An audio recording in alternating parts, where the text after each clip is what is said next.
नमस्कार, मैं रोहित। आप देख रहे हैं न्यूज़ 24।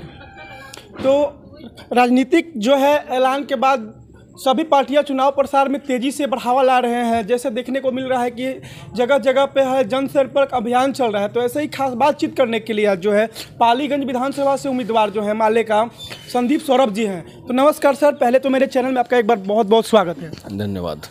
सर बताएं कि पालीगंज विधानसभा का जो विकास है आपके जीतने के बाद, बस डिपो जो हो गया या पालीगंज का जो भी धरोहर है उस पर आपका क्या ध्यान रहेगा?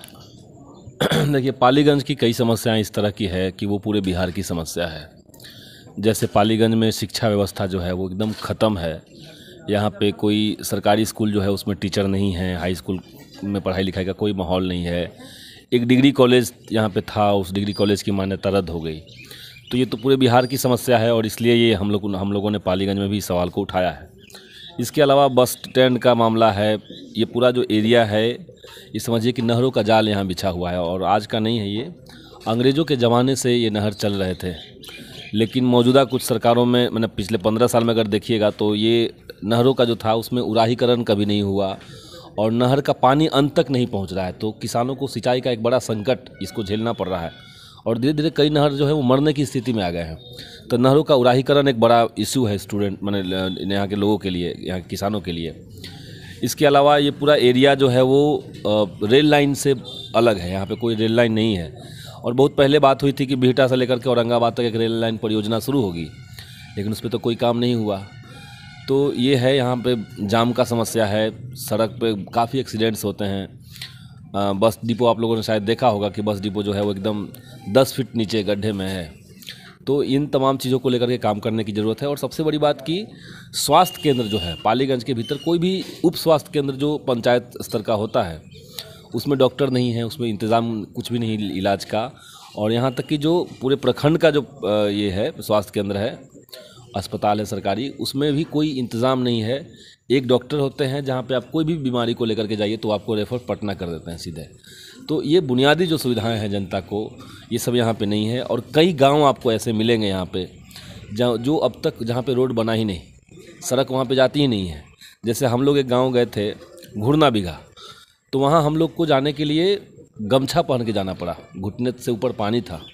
तो मैंने आपका ये सोशल मीडिया पर भी फोटो जो देखा था आपका। जी।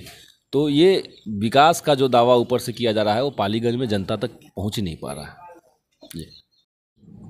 सर तो बताएं कि पालीगंज विधानसभा में जो है आपके जो विरोधी दावा कर रहे हैं कि यहाँ का विकास जो है पोस्टमार्टम हॉस्पिटल और विभिन्न जगहों पे मतलब उन्होंने विकास कार्य किया है। तो क्या लगता है सर आपको, मतलब जनसंपर्क का अभियान? देखिए, विकास कार्य जाहिर सी बात है कि विधायक का फंड होगा तो कुछ ना कुछ तो काम होगा, ठीक। लेकिन अस्पताल में डॉक्टर आप नहीं ला रहे हैं, वहाँ पे दवाइयों का इंतज़ाम नहीं है और आप पोस्टमार्टम का सेंटर उसमें खुलवा दिए, ठीक है, वो अच्छी चीज़ हो सकती है। लोगों को पटना जाना पड़ता था, अब नहीं जाना पड़ता है, लेकिन वो जनता के लिए विकास नहीं है। आप पोस्टमार्टम को आप विकास नहीं कर सकते हैं, पोस्टमार्टम सेंटर खोल देना को।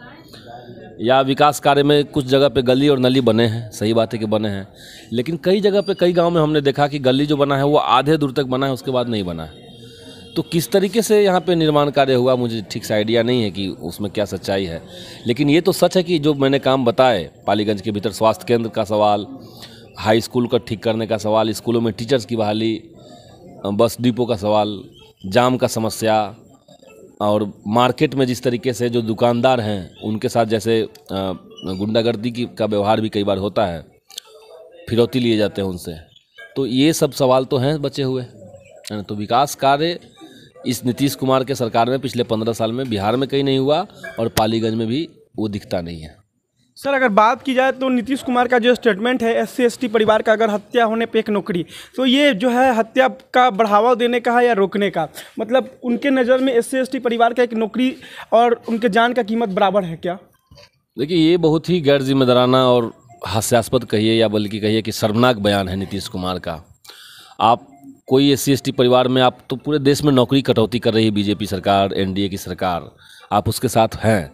बिहार में भी सरकार जो है वो नीतीश सरकार, आप देखिए तमाम नौकरियों पे रोक लगा के रखी हुई है, सभी बहालियों पे रोक है, अनियमितता है, भ्रष्टाचार है, पेपर लीक है। और आप अचानक से घोषणा करते हैं कि कोई दलित परिवार में अगर किसी की हत्या हो जाती है तो हम नौकरी देंगे। आप ये नहीं कह रहे हैं कि दलित परिवार में अगर कोई हत्या होती है तो हम हत्यारे को गिरफ्तार करेंगे, हत्यारे को सजा देंगे। ये तो आपने कहा नहीं, और न सरकार ये कर रही है।